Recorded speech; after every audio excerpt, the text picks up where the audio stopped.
Koneksi antar materi refleksi modul 1.1 dan modul 1.2 tentang konsep pembelajaran Ki Hajar Dewantara dan nilai serta peran guru penggerak.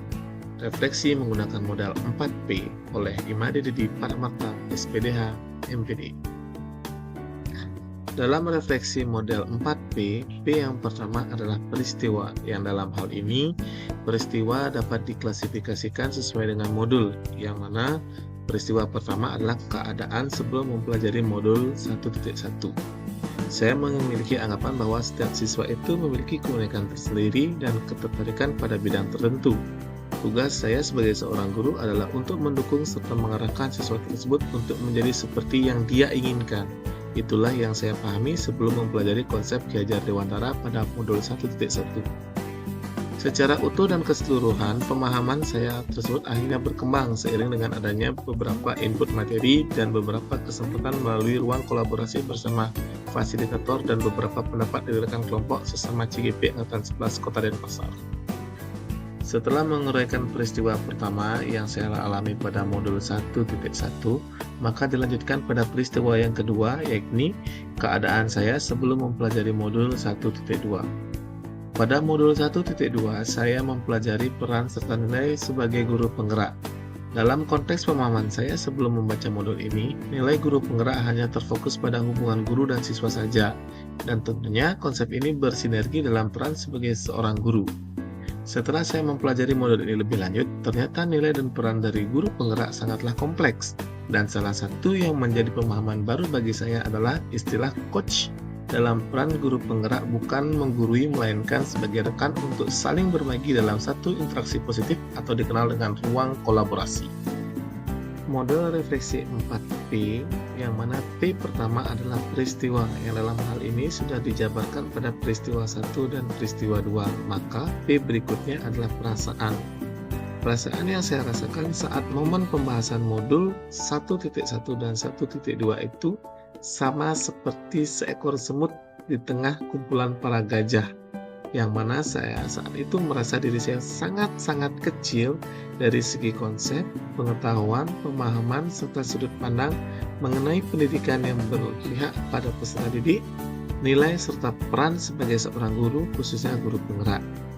Selain perasaan kagum dan juga ada perasaan yang amat senang yang saya rasakan karena berkesempatan memperoleh pemahaman serta masukan dari rekan-rekan lain, saya juga mendapatkan pemahaman baru mengenai sudut pandang tentang bagaimana menjadi seorang guru yang mampu menghadirkan pembelajaran yang berpihak kepada peserta didik dan nantinya akan menjadi suatu bekal dalam kehidupan di masa depan, yang dalam konsep ini adalah pembelajaran yang bermakna.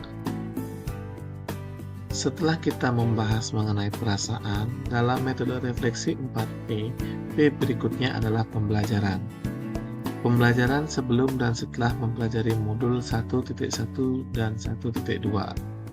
Sebelum peristiwa pemberian masukan dan pendalaman materi yang diberikan oleh fasilitator, rekan-rekan sesama CGP, dan masukan dari PP, saya beranggapan bahwa konsep pembelajaran yang dikemukakan oleh Ki Hajar Dewantara adalah konsep yang sederhana. Begitu juga dengan peran serta nilai dari seorang guru penggerak. Setelah saya mengikuti kegiatan tersebut dan membaca materi pada modul lebih spesifik dan ditambah dengan adanya ruang kolaborasi bersama, maka saat ini saya beranggapan bahwa konsep Ki Hajar Dewantara adalah konsep pembelajaran yang tidak lekang oleh zaman, karena peserta didik diperlakukan sesuai dengan kodrat alam dan kodrat zamannya. Begitu juga dengan pemahaman baru bagi saya pribadi, di mana seorang guru penggerak memiliki label sebagai seorang coach. Coach dalam hal ini bukan seorang pelatih, melainkan rekan yang bisa diajak berbagi dan rekan yang diajak mendorong adanya perubahan menuju ke arah yang lebih baik. Pada bagian akhir dari refleksi 4P adalah penerapan. Hal yang ingin segera saya terapkan sesuai dengan konsep Ki Hajar Dewantara dan berkorelasi dengan nilai serta peran guru penggerak sesuai dengan apa yang tercantum pada modul 1.1 dan 1.2. Adapun beberapa hal yang ingin saya terapkan di antaranya, yang pertama, sistem kegiatan belajar mengajar, di mana sistem kegiatan belajar mengajar yang akan saya terapkan adalah sistem keberpihakan kepada peserta didik, di mana peserta didik akan bebas dalam menentukan pilihannya sesuai dengan kodrat alamnya. Kemudian, saya sebagai seorang guru akan berusaha memenuhi kebutuhan peserta didik saya. Hal ini saya perlihatkan dalam pengaplikasian metode pembelajaran yang disesuaikan dengan kebutuhan peserta didik dan daya serap peserta didik, baik itu slow learner, fast learner, auditory, visual, dan kinestetik. Selain itu, hal lain yang ingin saya segera terapkan adalah pola interaksi dan komunikasi antar sesama guru maupun stakeholder pendidikan lainnya, termasuk dalam hal ini adalah orang tua, di mana orang tua juga akan ikut ambil andil dalam proses pendidikan karena anak akan berkembang sesuai dengan kodrat alam, kodrat zaman, dan dipengaruhi oleh lingkungannya.